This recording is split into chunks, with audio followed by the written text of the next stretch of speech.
Dobrý večer, Jan Tribuna.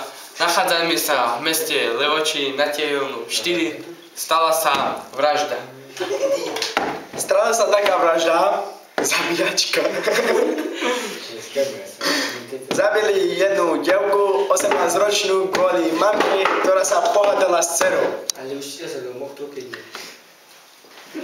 Takže sme rozhodli, že tam bude tragédia vírusu. Ukážte, prosím.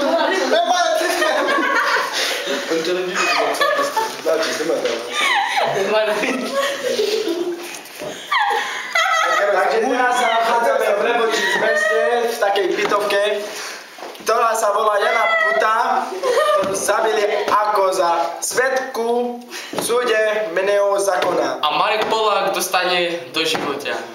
Past. A teraz Jan Tribula.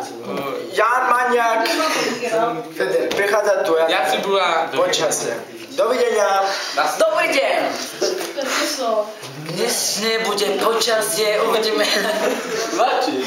aké bude počasie. No tu sa nachádzame, zajtra bude také jasné aj polobačné počasie. A tu sa nachádzame v tejto oblasti, ktorá prebieha v celom vesmíre. Tu ukazuje, že ráno bude počasie 19 na 23 stupňov Celzia stupňa. No a večer sa ohladí na 1 stupeň. No tu.